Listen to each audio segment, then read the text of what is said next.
কাশ্মীরে আটকে সাগরের 25 জনের একটি দল বেড়াতে গিয়ে আটকে হোটেলে খাবারে টান উদ্বিগ্ন পরিবারের সদস্যরা। গত সোমবার সাগরের নরহরিপুর এলাকা থেকে 25 জনের একটি দল কাশ্মীরের উদ্দেশ্যে রওনা দেয় এবং সেখানে গিয়েই আমরা দেখেছি মঙ্গলবার যে পেহেলগাঁও যাওয়ার কথা থাকলেও তারা অন্য জায়গায় ঘুরতে যান, তার মধ্যেই নৃশংস হত্যাকাণ্ডের খবর আসে।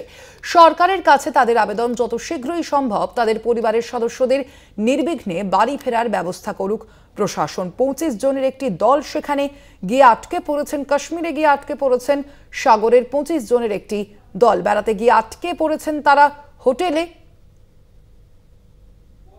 আরো বিস্তারিত জানবো, ফোন লাইনে রয়েছেন প্রতিনিধি কোয়েল মন্ডল। কোয়েল, কি জানা যাচ্ছে, তাদের পরিবারের সদস্যরা কি বলছেন?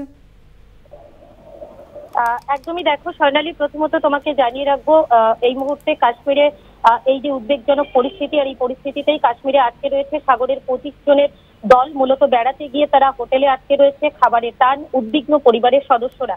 যেমনটা জানা যাচ্ছে, গত সোমবার গঙ্গাসাগরের নরহরিপুর এলাকা থেকে 25 জনের একটি দল কাশ্মীরের উদ্দেশ্যে রওনা দেয়। মঙ্গলবার তাদের পেহেলগাঁও যাওয়ার কথা ছিল, কিন্তু তারা অন্য জায়গাতে ঘুরতে যায়, আর তারই মধ্যে নৃশংস হত্যাকাণ্ডের খবর আসে এবং সেই খবর সংবাদ মাধ্যমে সম্প্রচারিত হতেই চিন্তায় ভেঙে পড়ে সাগরে থাকা পরিবারের সদস্যরা।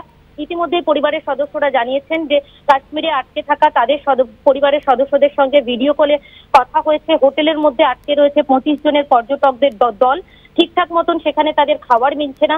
যতক্ষণ না পর্যন্ত পরিস্থিতি স্বাভাবিক হচ্ছে ততক্ষণ বাড়ি ফেরা সম্ভব নয় বলেও জানিয়েছে পরিবারের লোককে ঘুরতে যাওয়া 25 জনের টিমের সদস্যরা।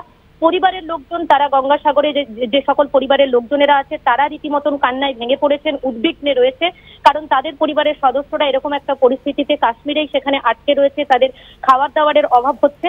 স্বাভাবিকভাবেই সরকারের কাছে তাদের আবেদন যত শীঘ্রই সম্ভব পরিবারের সদস্যরা নির্বিঘ্নে যাতে বাড়ি ফেরে সেই ব্যবস্থা যেন প্রশাসনের তরফে, সরকারের তরফে করা হয়, সেই আবেদনও কিন্তু পরিবারের সদস্যরা জানাচ্ছে। ধন্যবাদ তোমায়। আমরা কথা বলছিলাম, ফোন লাইনে ছিলেন প্রতিনিধি কোয়েল মন্ডল।